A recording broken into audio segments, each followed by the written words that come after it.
اور وہ یہ اتنا زیادہ پھر بڑھ گیا، آقا صلی اللہ علیہ وسلم کی خواب میں دیدار بھی ہوا، درود پاک پڑھنے کی تلقین بھی ہوئی۔ کوئی ناراض ہو جائے تو اکثر سوچتی ہوں میں، ڈاکٹر سعدیہ توجہ فرمائیے گا، کوئی ناراض ہو جائے تو اکثر سوچتی ہوں میں، بشر کے دل میں جانے کیوں عداوت سانس لیتی ہے۔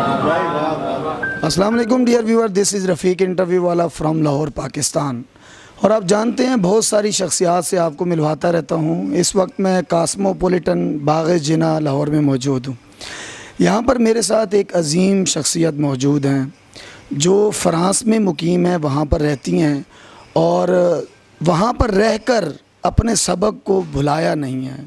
وہاں پہ عشق مصطفیٰ کی بات کرتی ہیں، روح محمدی کی بات کرتی ہیں، تصوف کا وہ بھولا ہوا سبق ہمیں دوبارہ وہاں بیٹھ کر یاد دلاتی ہیں۔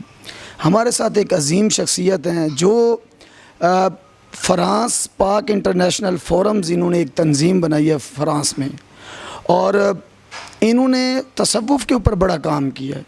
ان کی غزلیات کے کچھ مجموعے ہیں جی، ایک ہے دل سمندر تو ذات صحرا ہے، ایک ذرا تم ساتھ میں رہنا، روح عشق، اور انہوں نے ناول بھی لکھے ہیں۔ ایک ناول انہوں نے جو لکھا ہے روح آشنا، بڑا مشہور و معروف ہے، اور اس پر ہمارے لاہور میں ایک معروف یونیورسٹی کی ایم فل کی طالبہ نے اس پر تھیسس بھی کی ہے۔ اور اس کے ساتھ ساتھ انہوں نے عشق گوہر ذات ایک اور ناول بھی انہوں نے لکھا، اور اس کے ساتھ ساتھ افسانی مجموعہ بھی انہوں نے لکھا، اور دل درگاہ کے نام سے افسانوی مجموعہ بھی ہے۔ اس کے ساتھ ساتھ بے شمار کالمز لکھے، تصوف کو گھر گھر اور لوگوں تک پہنچانے کے لیے شاذ نامہ، شاذ کی آواز شاذ نامہ، انہوں نے کالم لکھے۔ غزل کی بہت اچھی جو ہے وہ شاعرہ ہیں، لکھتی ہیں، اور ان کی غزلیات جو ہے پاکستان کے زبردست قسم کے جو سنگر ہیں، خلیل حیدر صاحب نے گائی ہے، اور پھر ہمارا ہمسایہ ملک جو ہے وہاں سے شفدیپ مکھرجی نے ایک پورا البم تیار کیا ہے، تم ساتھ میں رہنا۔ میری مراد محترمہ شاز ملک صاحبہ ہمارے ساتھ موجود ہیں، ان کا بہت بہت شکریہ، انہوں نے ہمیں وقت دیا، تو ان سے بات کرتے ہیں کہ ان کا یہ ٹور جو ہے وہ کیسا رہا اور کب تک ہوگا، اور دوبارہ ان کی جو کتاب آنے والی ہے ان کی تقریب رونمائی کے لیے دوبارہ تشریف بھی لائیں گی، اس حوالے سے ہم گفتگو کرتے ہیں۔ جی السلام علیکم۔ جی وعلیکم السلام، کیسے؟ جی سب سے پہلے تو بہت بہت شکریہ میم، آپ نے ہمیں وقت دیا اور اتنی خوبصورت محفل کی آپ زینت بنی، آپ کا بہت بہت شکریہ جی۔ آپ کا بھی بہت بہت شکریہ، اور خاص طور پہ ڈاکٹر سعدیہ بشیر صاحبہ کا شکریہ جنہوں نے یہ محفل ارینج کی اور بہت خوبصورت انداز میں اسے مکمل کیا۔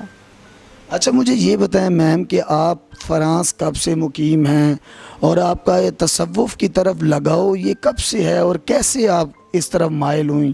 کیا آپ شروع سے لکھنے والی تھیں یا بعد میں آپ کا مائنڈ بنا؟ اس سفر کا آغاز کیسے ہوا؟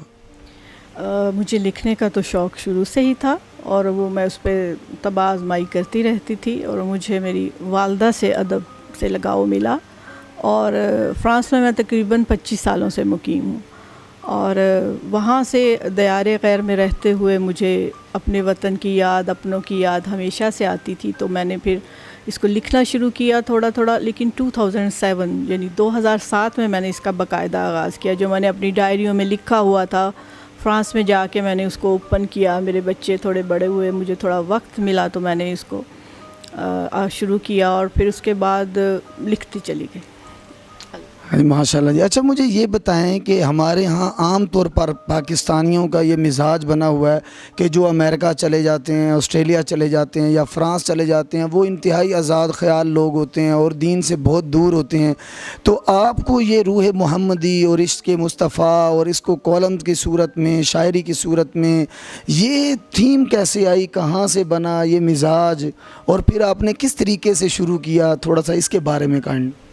سب سے پہلے تو کہوں گی کہ یہ رب کی عطا ہے، انسان کو بس ایک جستجو ہوتی ہے خود کو جاننے کی۔ تو میرا آقا صلی اللہ علیہ وسلم سے محبت شروع ہوئی جب ایک دفعہ جب ڈنمارک میں آقا صلی اللہ علیہ وسلم کے خاکوں کی بات ہوئی، تو میں بڑا روئی، اور میں نے کہا کہ کاش میں کچھ کر سکتی، اور پھر جب میں نے یہ سوچا کہ مجھ کچھ کر سکتی، تب سے پھر میرے دل میں یہ شمع روشن ہوئی، اور پھر مجھے